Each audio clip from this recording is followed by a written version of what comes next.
سلام علیکم. جور تازه تکړه په خیر خدا کنه خوب باشین جور باشین. Good evening, good morning. Masam Lamar. And welcome to Voices from the Mountains. It's a bit early today, so my eyes might be a bit weird, but hey,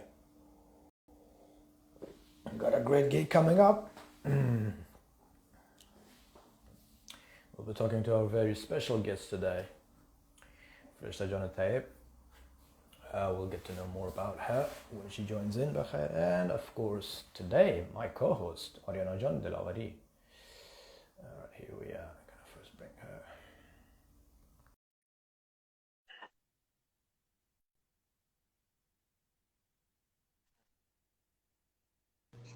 Hey. Salam alaikum. Hi. How are you? Good. I'm just Good.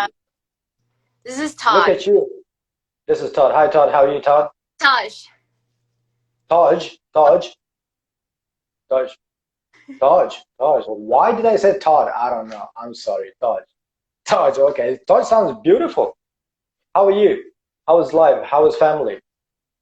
Good. Everything, considering, right? Of course. Shukr.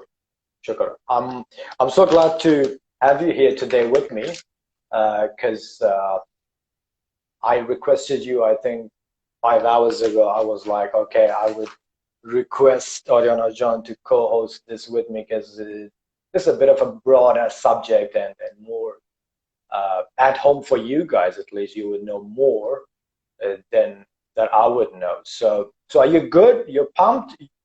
I'm pumped. You're good to go? Oh, good. I know Fresha John from before, and she's Yeah. really knowledgeable. So I'm actually excited to learn with you.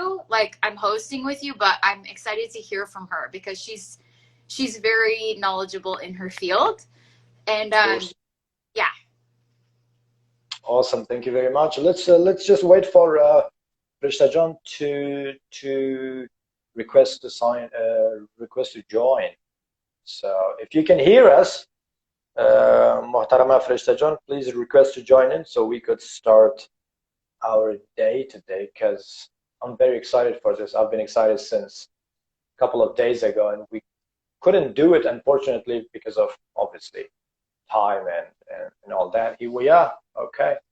John, some of my friends are following, I see. So I just think that they should know about you. Like we met in Kabul because you were in the first metal band. Yeah, so Salam alaikum. How are you? Austin, good. How are you? Can you guys see me? Yeah. Yes, we can see you. Thank you very much. Well, okay, because I can't see myself, so I don't know what I look like. You don't need to see yourself. You look beautiful. Don't worry. Thank you so much. Thank you for having me tonight. Thank you, Ariana John, for making this happen, and Limar John for everything that you guys are doing. How are things in Afghanistan? Well, as we all know, it's not really good. but as far as we can tell, because we all have to look through and navigate through all these sources, so trying to filter what's right, what's not right, what's true, what's not true, I think that's just how it goes, unfortunately. But we can only hope for that it's better than what it looks like, because there could be always two sides. So we can only hope that. So, Farishta John, before we start this thing, I just have to tell you a little bit about myself because Oriana John just asked me that. I think it's more appropriate that I introduce myself a little bit. I'm a nobody. I'm just a kid. Well, I still think I'm young, of course. And I'm Lamar. I was a part of a very pioneering metal band in Afghanistan called District Unknown, and we started that whole movement actually. So me, my cousin Qazjon, who's in LA now, Khadram and Qasim, who are now in States as well, which I'm not really sure which state, which city. But yeah, we started this whole movement back then, and it was all about, and it will always be about our people, our own land, country, being unified against any foreign any foreign intervention or oppressors. It was always about us, you know. So whatever injustice, whatever conflicts, whatever there was, or there were powers that wanted to mingle in our land, we always were very outspoken about that, and very loud, obviously, metal being very aggressive and loud. We call it Afghan metal because there was nothing of these stereotypical cliches of sex, drugs, and rock and roll. Yeah, Afghanistan is full of drugs, unfortunately, but yeah, we never had that. So it was always about that pure. Thanks, Scuba Man. Appreciate it, brother. Hope you're well, man. Uh, it was always about that pure feeling for our country and people, maybe a bit aggressive.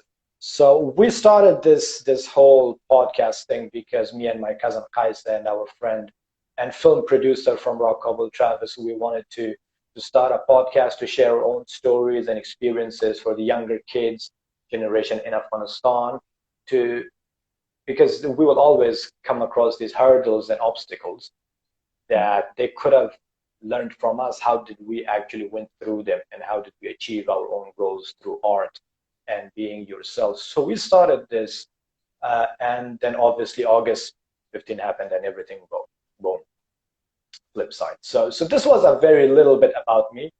And Oriana John, as being my honorable co-host, would you be okay if I turn the comments off, and then later on we can turn it on, and obviously people can send us questions? Beautiful. All right, so doing that.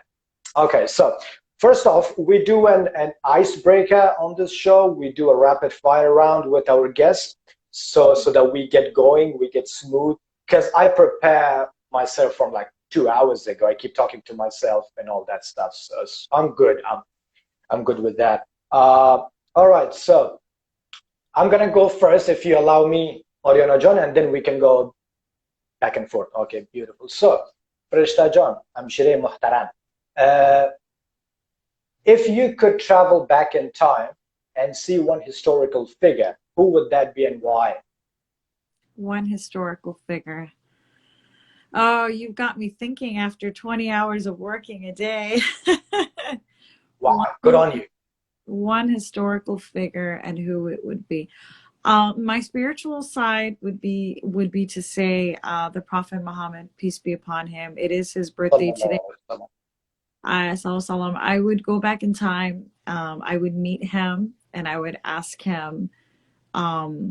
He's a huge inspiration in my life, and I would probably asked him about his struggle and having this responsibility of being the messenger, and how he would go about how his struggle was, and how it was that he accepted this with such grace and such just being the model of mankind. I would love to go back to that time.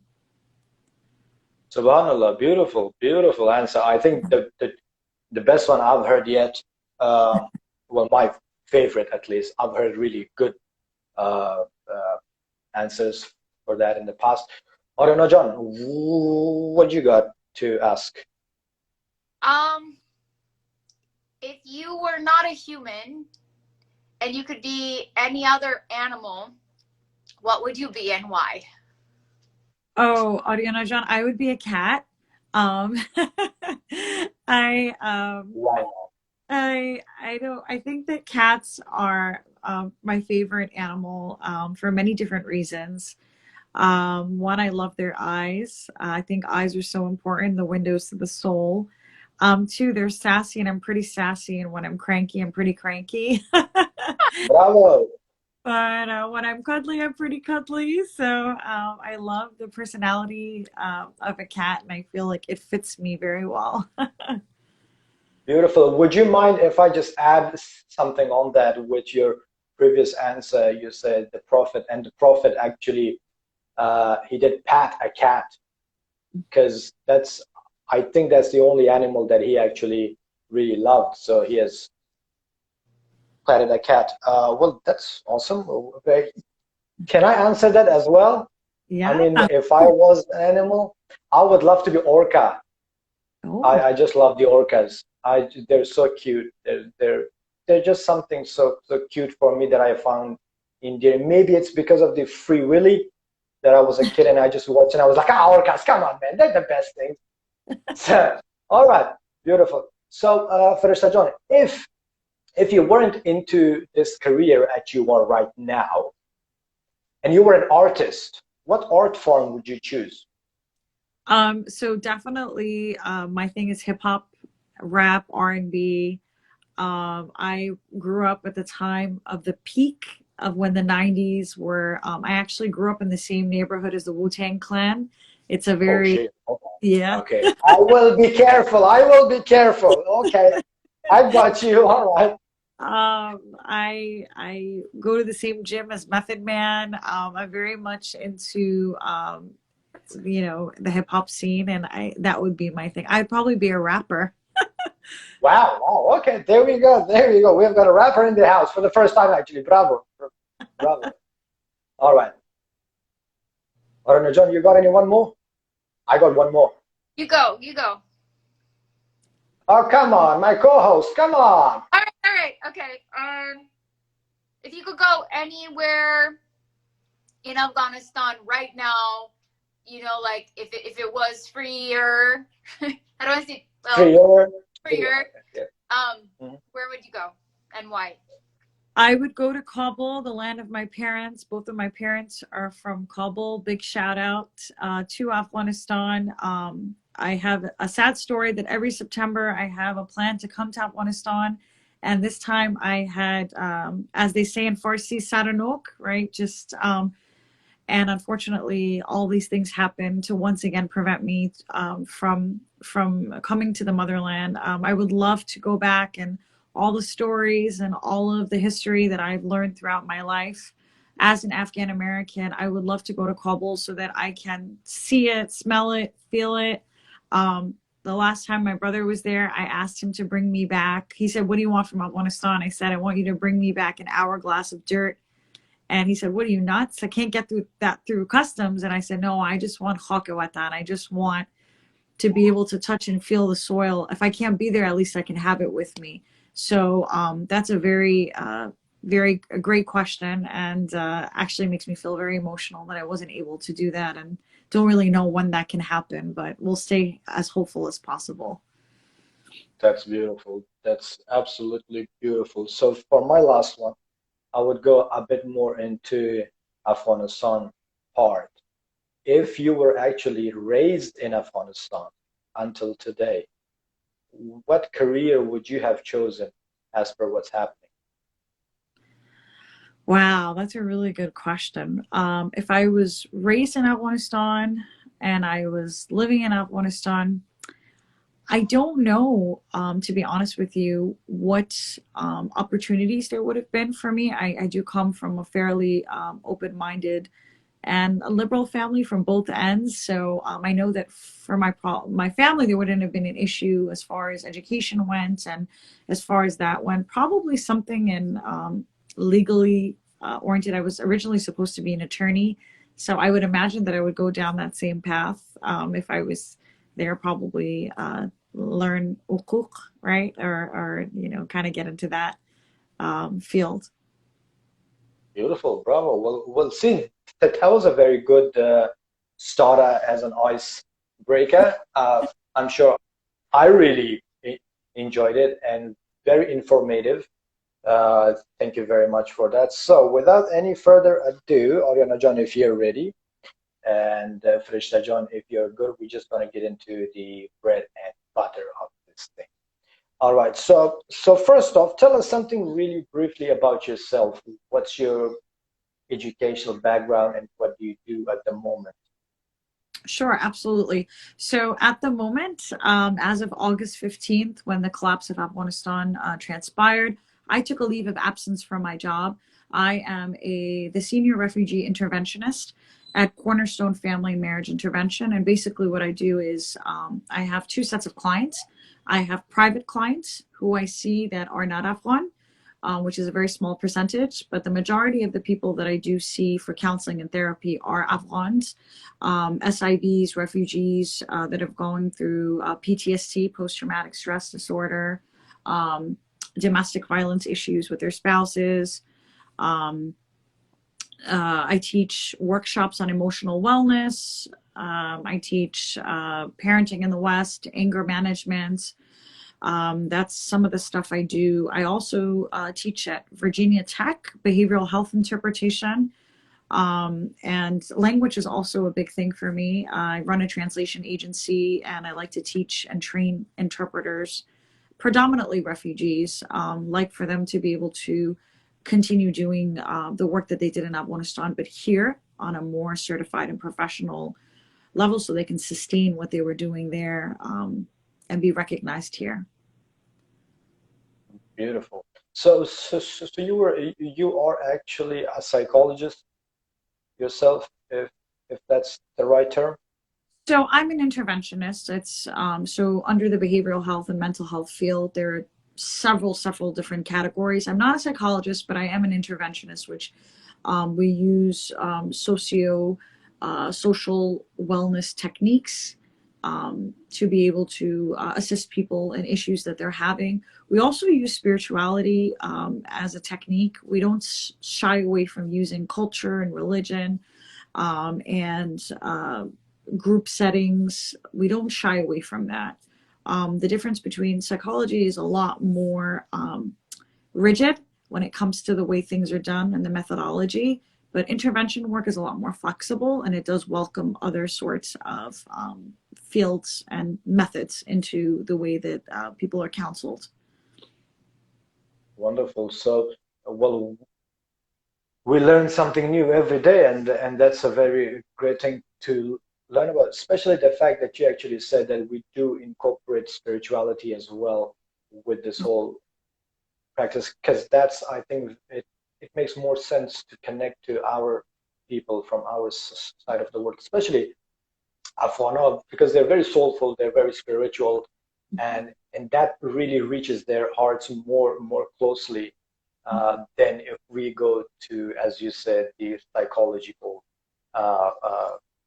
path, and that makes a lot of sense. So you have never been to Afghanistan, and you were born and raised in the U.S.? That's correct. Bravo. Yeah. Bravo. Look at that. Okay, now see, this is actually hope. Like I see John, who has been to Afghanistan, but she was born and raised in U.S. and you guys are still out there working for your own people and your own country. This is where actually the hope exists. This is the light of hope that our people should be really grateful about. Let's just jump into this very quickly. So before we start anything, let's just imagine the immigrants from this era, post-August 15, just arrived. What is their status at the moment? How much do you know about their situation, be it physical or be it mental? What state are they at? And what's the variation of people that you have encountered yourself or you know about them that actually arrived? Sure. So just to paint a picture for everybody who's watching right now, I have been for the last 2 months on and off of one of the military bases. I am there a few times a week doing work, advocacy work outside of the base, and a whole lot of meetings. That's why I'm pulling the 20 hours. I've taken a leave of absence from my job just to focus on this particular project. And some of the things I can tell you 8 weeks ago when we got to the base, when I say we, there is a team of 3 of us. We lead the New Jersey Coalition for Afghan Refugees. It's myself, my partner Sikandar Khan, and my other partner Sufia Wahdat. And what we do is we try to fill in the gaps on the base that the military, DOD, Department of Defense, and the NGOs are unable to fill. Right. So there's this other aspect. The first time I walked on the base, I didn't sleep for 2 nights. There was a very low morale. People were very visibly upset. Nobody was smiling. I would say, Salam alaikum, khush amadeen, put my hand on my chest. And they would just look at me, and the faces were saying betrayal. The faces were saying desperation. The faces were saying confusion. This was, I would say, for the first time. I went back. I spoke to these two wonderful individuals who have been really my anchor for the past 2 months. And I said, look, we have a really big problem. We need to really go in and we need to help these people. There's the donation side, which is very short term. Of course, people that are coming in are going to need donations, and that's the job that the community is doing. But really, our job has been to do morale boosting events. I get a phone call now, 2 months later. I'm happy to report that we're points of contact for the military for these things. So I'll get a phone call in the middle of the night if there's a mental health issue, how to deal with it from a culturally competent point of view. I'll also get a phone call that says, like, let's do something fun for the people. So the first event that we did, just to try to boost the morale, we brought an Afghan American DJ from this town, a very good friend of mine, Mariam John, and we got a really cool reaction, and the field that they put her in was the field where predominantly was men, and then the men and women were separated, which was something different for us, that we're not really used to that. But the reaction was amazing. We just instantly saw this connection and this change in people's demeanor. At first, I think they felt a little bit standoffish with us, and I'm not sure if they trusted us, and I'm not sure what they thought our intention was to be there. So it wasn't very warm. But as time has gone by, now when I go to the base, they know me by first name. We hug, we sit down, we have a cup of tea, and there's a lot of confusion. Like, okay, what's next? We've been on this base for 2 months. Where are we going to go? What are we going to do? And we're trying very hard to get messaging across. But I will tell you, there is currently, the base that I'm at, 10,500 people. It is the equivalent of some cities in this country. So it is an enormous operation that's happening. So of course there's going to be very big challenges. Is it only like the majority of people that you work with in this very specific base? Is it mostly families, or there are some single people as well, like single men or single women? Because yesterday, I think it's been 24 hours or so that I have been seeing this apparently this impaired child who is Pashtun from ethnicity, and he's got hearing problems, and they were trying to find interpret a sign language interpreter of Pashto to actually communicate with this kid. And I heard from here and there that it's been a month that this child has been very disconnected from people. He hasn't spoken much. He doesn't speak much, and this really breaks my heart. And now as an individual yourself who has worked with immigrants and people relations, human relations, for me this is unimaginable what I would feel if I'm in that situation as that child, as that individual, especially being a child. Sure. Now, I don't know, I have no idea what's the backstory. How did he end up there? What does he have parents or not? If he has parents, did they send him over?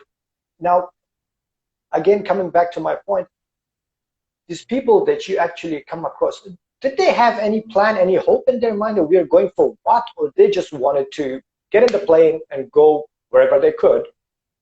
Is that what you... So two things. The first thing, I have heard about this particular individual. If you have any information offline that you can give me specifically which base they're at, I have points of contact at every base. If you could pinpoint me toward that direction, I will talk to the base leadership and find an ASL interpreter. I would love to be able to help with that particular person, especially that it's been a month. Thank you very much. Yeah, I just got a message, a DM from the person who had actually posted this news, probably like 5 hours ago. And they said that they've actually found an interpreter for him. So thankfully, everyone who's supported and spread the news. Uh, Very grateful for them. But again, the point still stands. What did the people expect? I mean, comparing to what they have actually seen. Sure, You know, yeah, absolutely. So there's different mixture of people. There are people I can tell you who are SIVs, special forces. There's a smaller percentage of those people.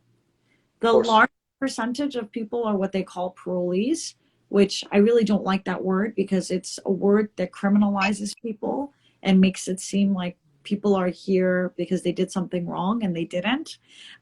So we've been doing a lot of messaging saying that like a parolee just means that somebody's waiting for a visa, not that they've committed a crime. So we're doing a lot of that on our end, advocating on that end, because the term is a very difficult term. But there are people that are here that just got on the plane that was working very close to the airport and they had an opportunity and they took it, and good for them. But we also have people who are here. On Thursday, I met a lovely group of people. There was two doctors, three engineers, an entrepreneur, two interpreters. Like it was a really nice mix of people, and they were all in there, a lot younger than I can tell you, like 18, 19, young kids. And they were just talking about their hopes and their aspirations and how do I get into this medical program and how do I become an engineer in this country. So you have that group of people. And you also have, to answer your question from earlier, they've divided the base into three sections. There's a village 1, 2, and 3. And each village has a governor from the military that's appointed, but they have a mayor that's appointed from within the people. So they're self-governed, like Afghanistan, self-governed villages. And what ends up happening is, in each group, you'll see that they're ethnicity-wise, almost every ethnicity possible is covered, which is great. It's great, but there's a lot of tension. I can tell you that. From an Afghan American point of view, I never grew up like that. I never understood the stories I heard, but now I'm seeing it unfold. Some of the tension between people due to ethnicities, which was very interesting to me. I didn't think that that was going to be a problem, but it is. Men are separated in like a men's, it's almost like a dorm. There's buildings and tents only for single men, and then single women, same situation.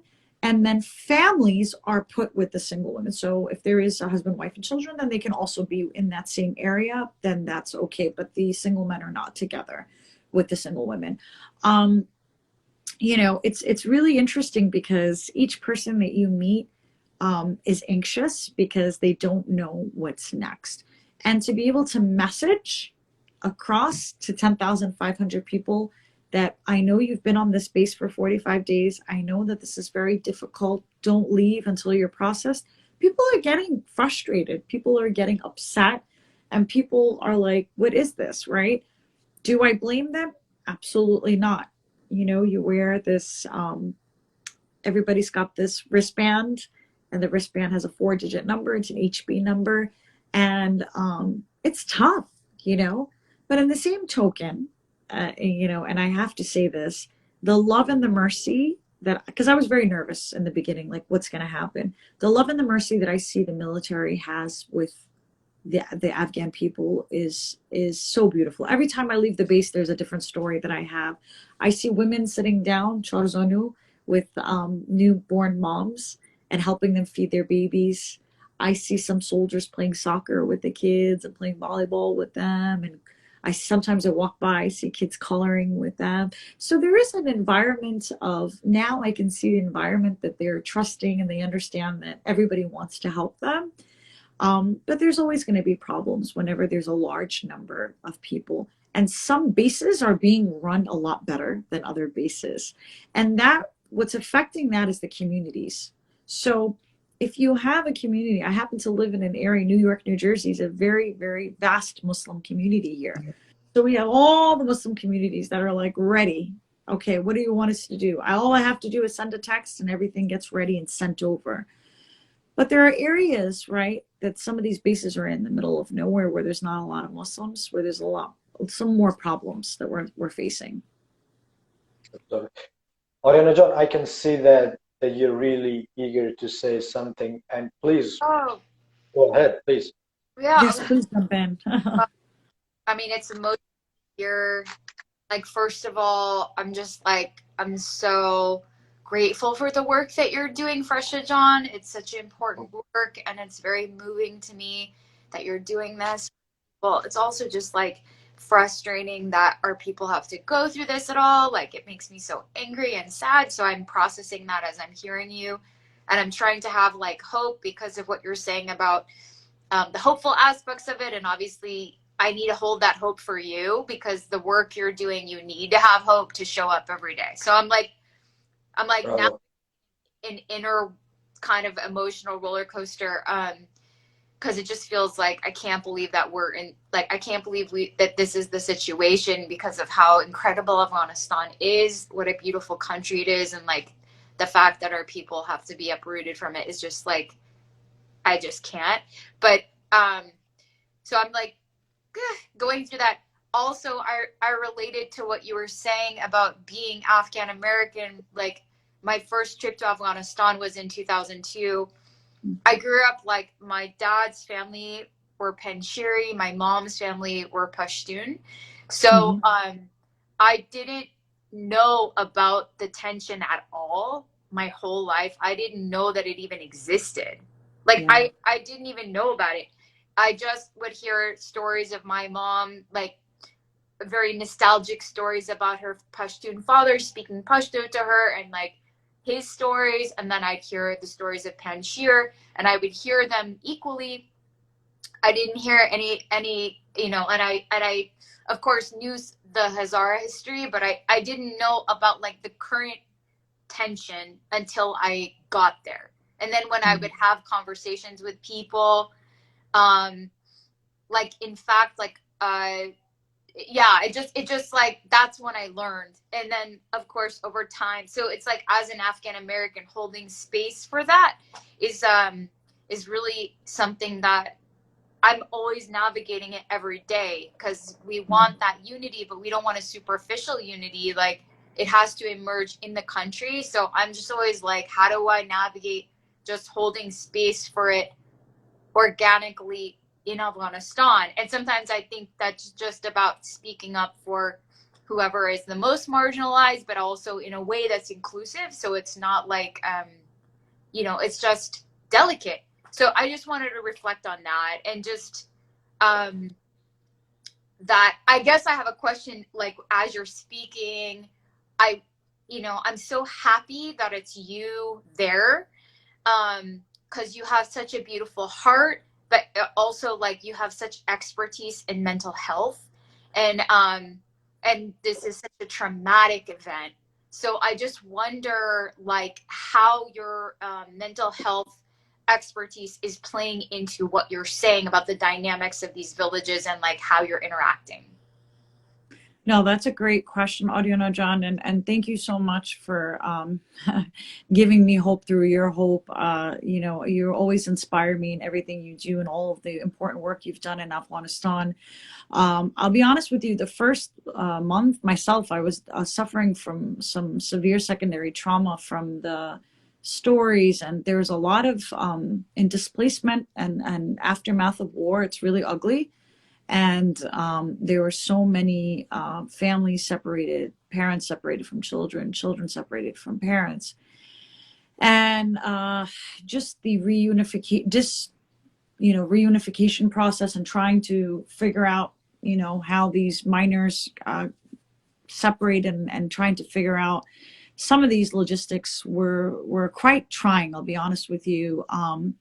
I think, and it's important, I have to say this, especially because this is going to be aired in Afghanistan. I want to make it very clear that ever since August 15th, there is not one Afghan in the entire world that I don't know that's not in a state of mourning, and a state of grief, because we stand shoulder by shoulder with all of you. And I think in a lot of ways, it makes it really difficult for us because we suffer from survivor's guilt. The fact that we're here and you're not, that's a difficult pill to swallow for me personally, on a daily basis, I also have family. Actually, unfortunately, we're not even able to get out. So that weighs very heavy. So I think any little thing that can be done at this point um, helps helps the soul and helps say, okay, well, I'm trying to contribute to whatever I can now, given what I have. And so it's interesting. Just now, after 8 weeks of so many mental health emergencies, finally, SAMHSA's involved. There's a contract, the USCRI has been contracted to bring mental health providers onto the base. But I have to emphasize, I'm not there in an official capacity. I'm not there on behalf of the organization. Like I said, I took a leave. I'm there as a volunteer. So that makes things more difficult as well. So now we're starting to see some areas, some roadblocks being removed, and some, we're building out some teams and some training is being done to get some more. But that is the number one problem on the base, is mental health issues.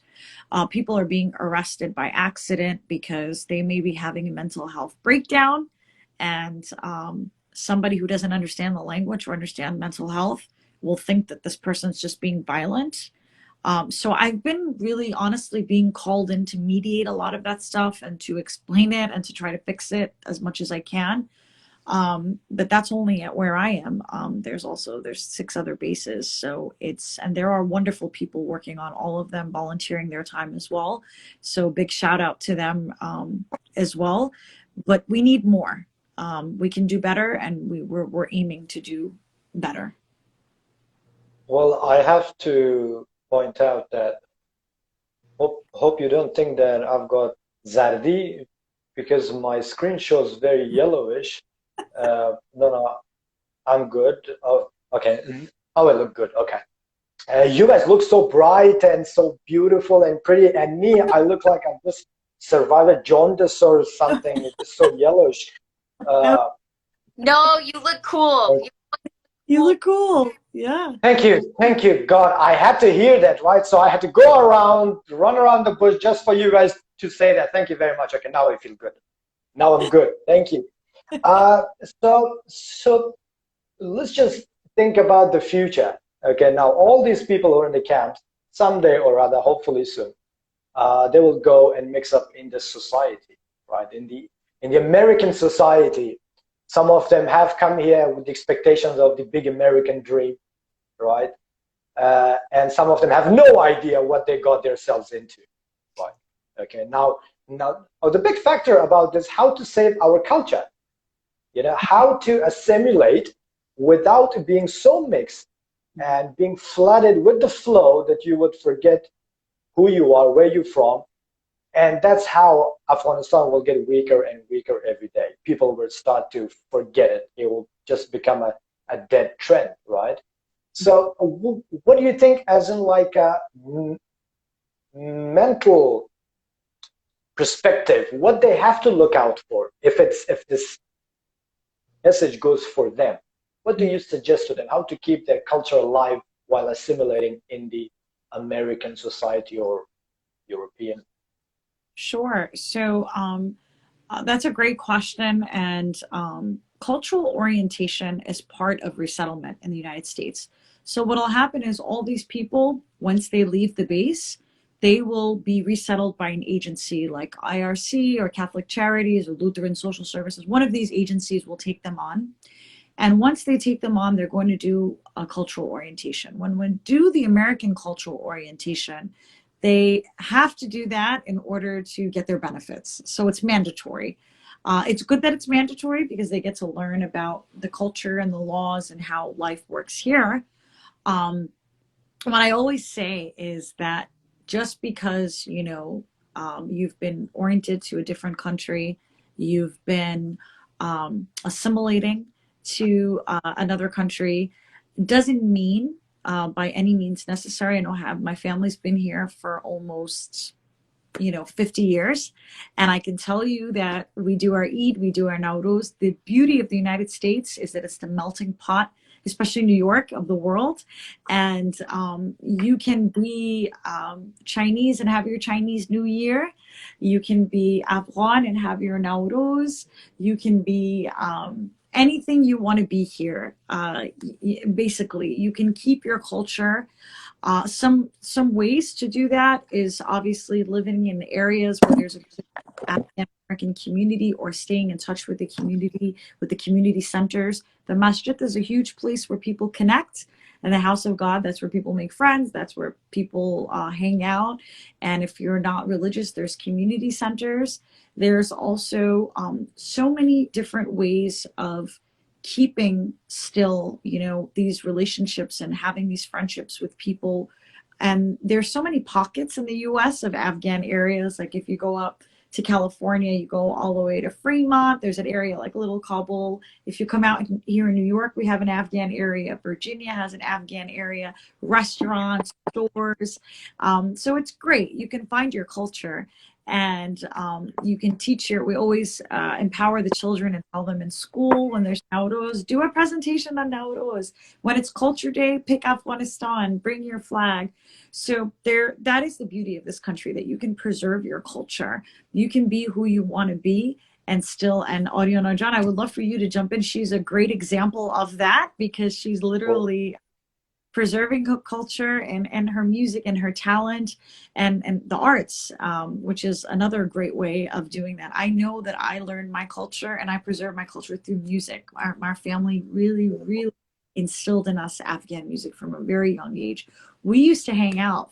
Good story, I'll tell you. My kaka, he used to have these basement parties, and Naima Popal, Ahmad Wali, these guys would be just name drops, alert, name drop alert.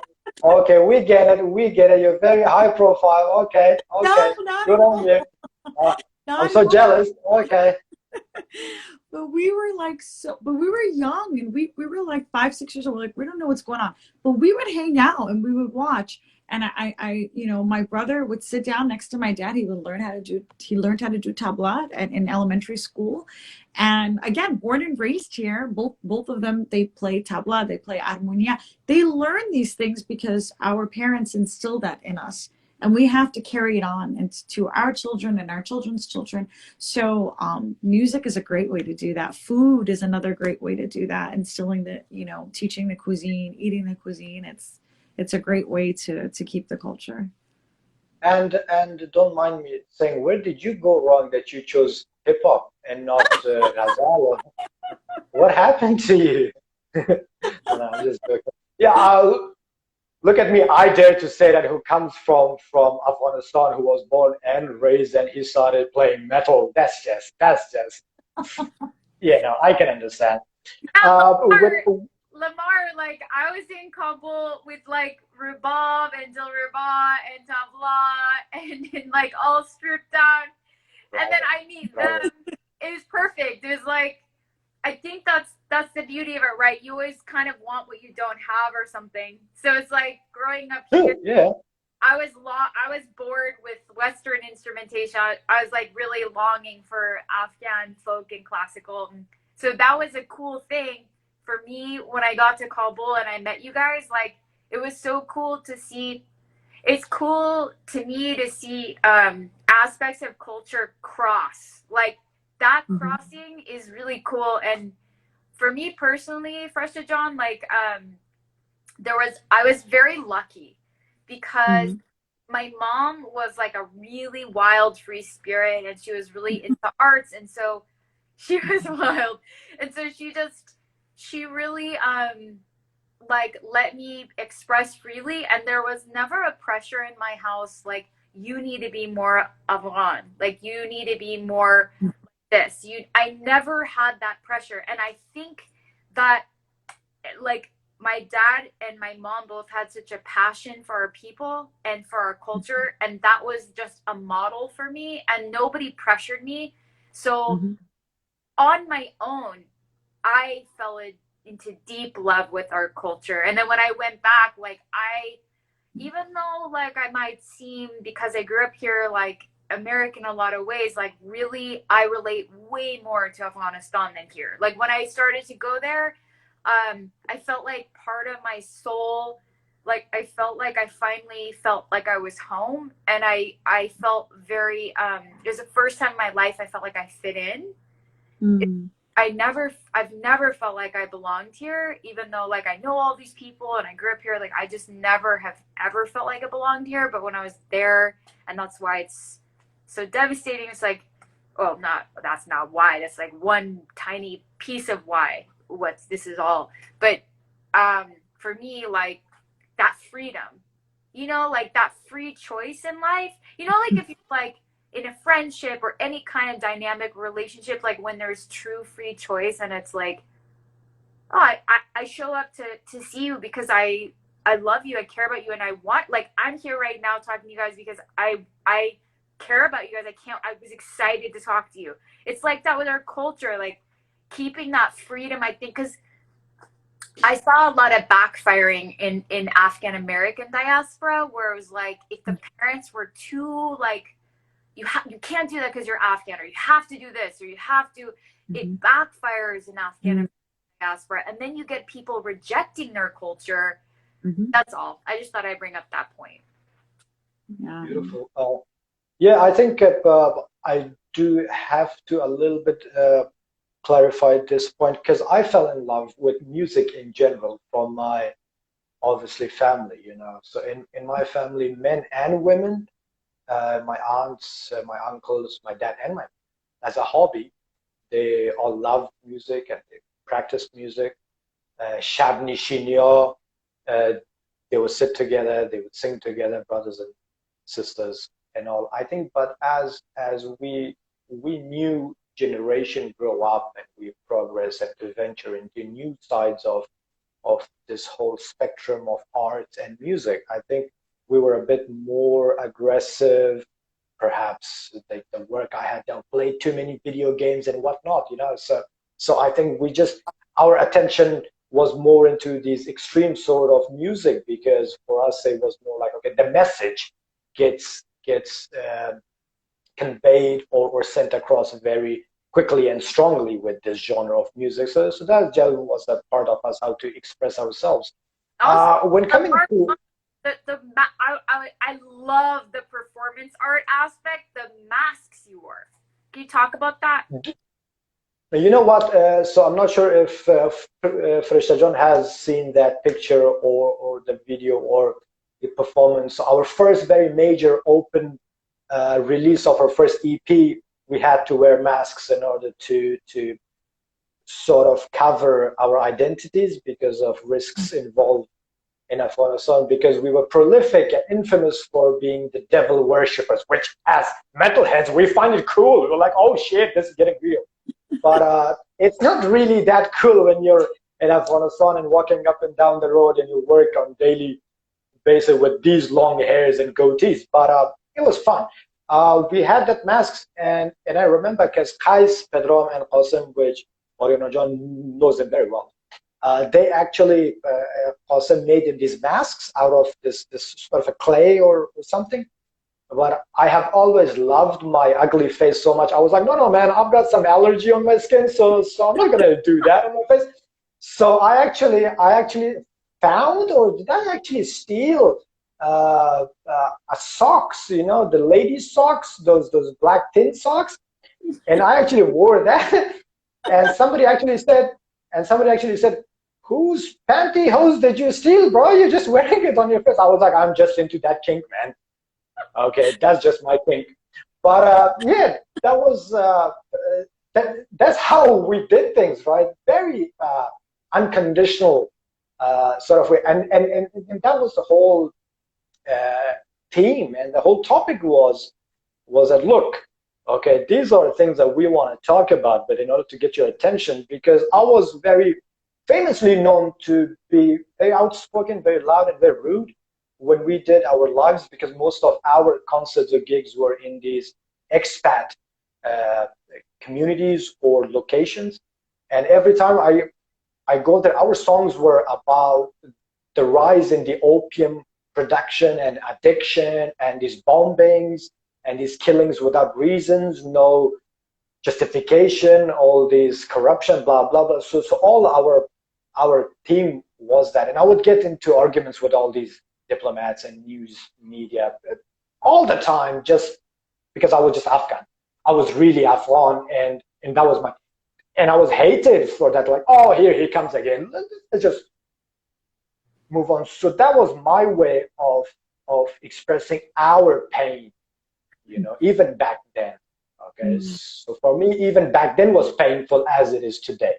Maybe the stabs are different. Lamar, Yes. Lamar, do I remember correctly? Did you guys tour to some other province with a van and like an amp in a van at some point?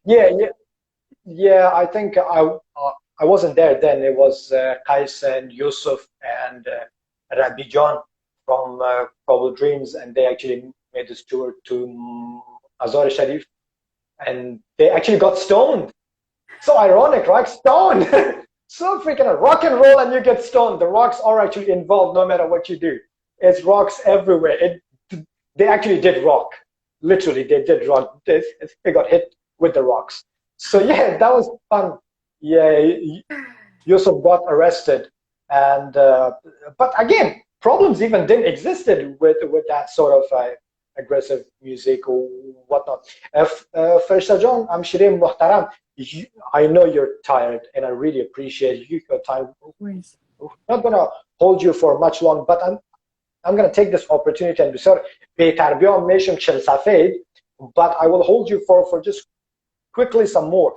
What do you see the difference? What has been shown on, let's just say, Afghanistan media, or the media which is being produced by Afghans, and the media in US regarding this whole situation? Do you see any shift? Do you see a big difference? What has been shown, especially about this immigration of these new arrivals?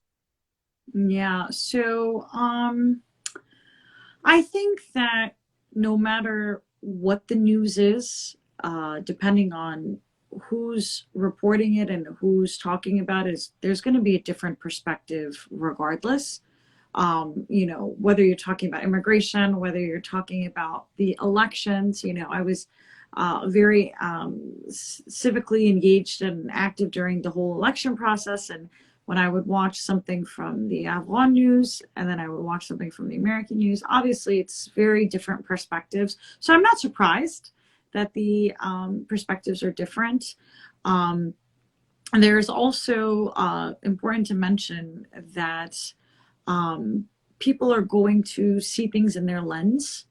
So again, you know, there's going to be the most difficult part of this entire operation, regardless of who's covering this in media, is that military bases are extremely, extremely secure, to the point where in order to go, if I brought you, for example, as a guest somehow, and got you to come to the base with me, you would have to go through 3 layers of security, 45-minute clearance.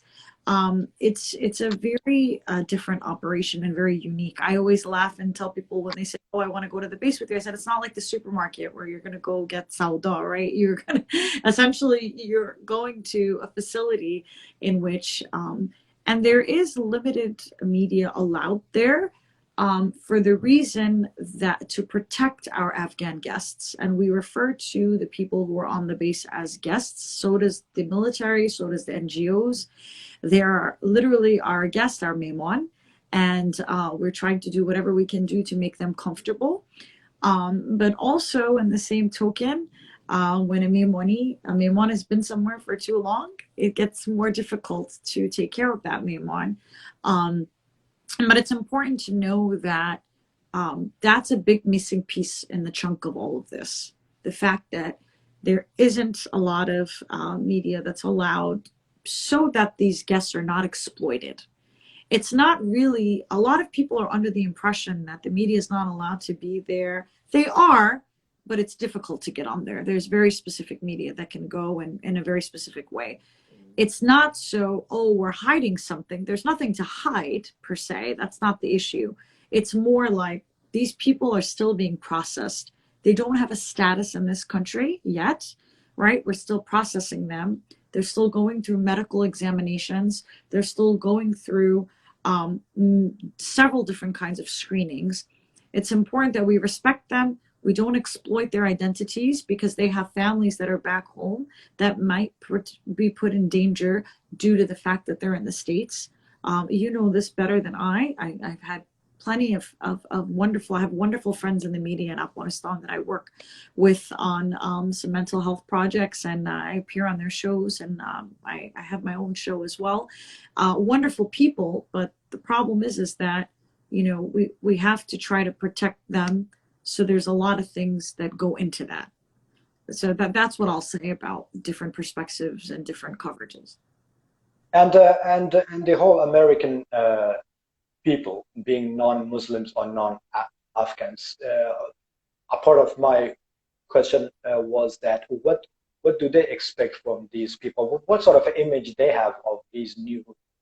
Because I have to be honest, I will point out, and I've been very vocal about this, hopefully enough, that the American media or the American government or whatever fraction of it is, they were really expecting this, and they have pre-planned this whole thing.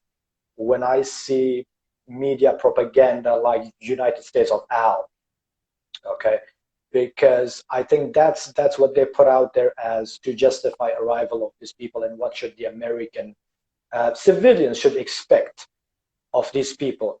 But that's very far from reality. I just will pipe in with that one because I actually know people. You know, we know people working. I feel like with that show, it was creators came up with an idea that they thought would get made, pitched it, whatever, made it. You know, without getting, you know, look, being someone who grew up in Hollywood and grew up in this town, like personally, I've been on a really independent journey.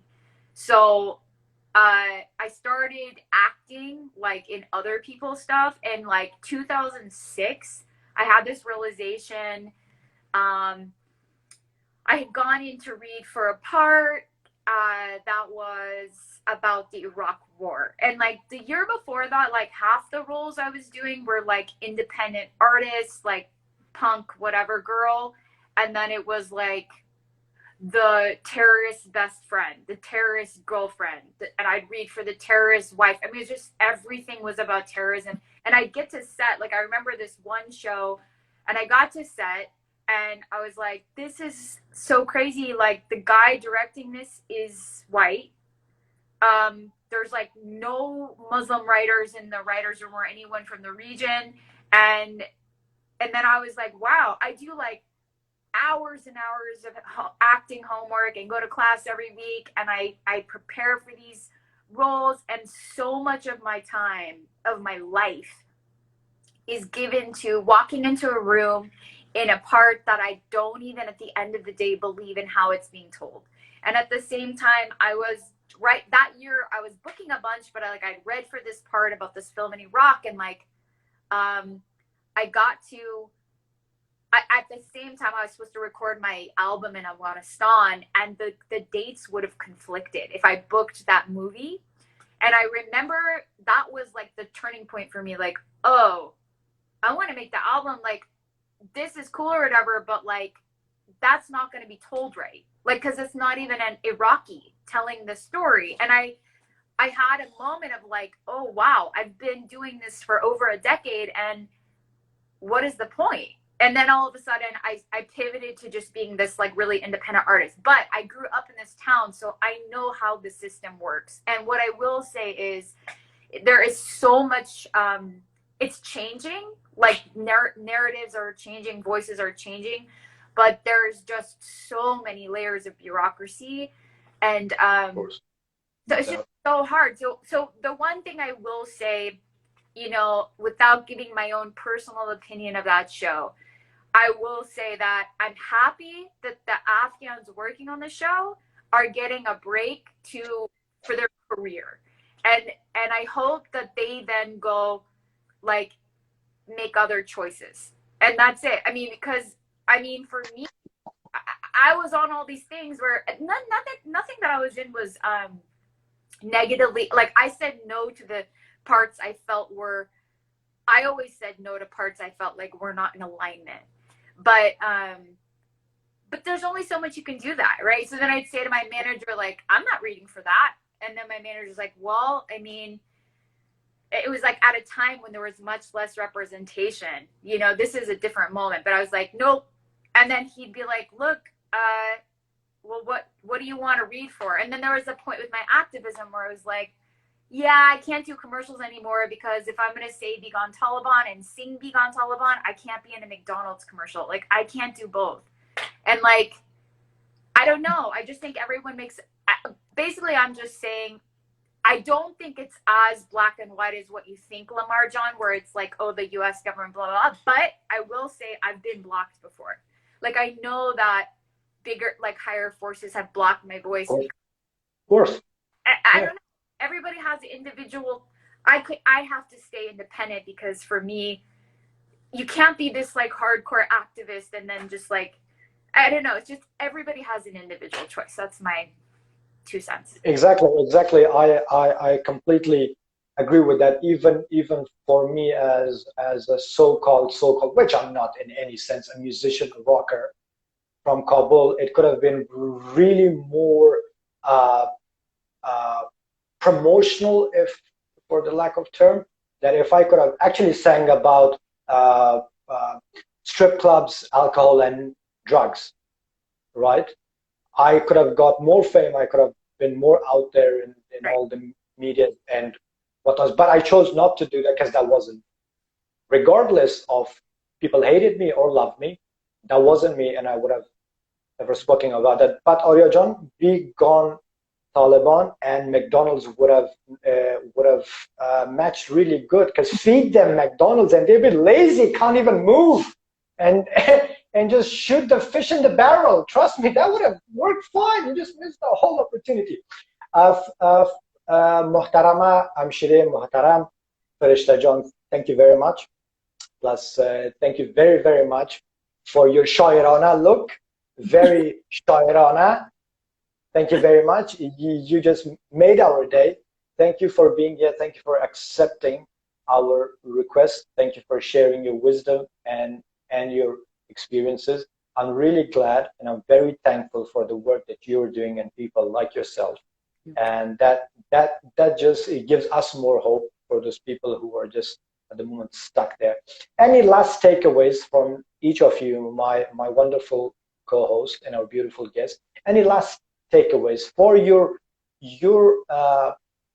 American civilians who would be involved in the future with our new arrived Afghans, and for Afghans who will be newly assimilated in the society? What could be quick and last takeaways for these two, what they should look out for or what they should expect? Sure. Ariana, do you want to go first? No, you go first. Oh, okay.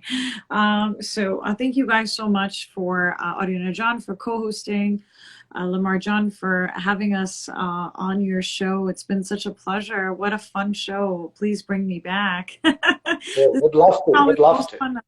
The most fun I've had in a long time. I'm so happy. I'm so happy. Appreciate that. What I would say to Afghan American civilians, I would say do your part, step up, drop the drama. I'm very tired.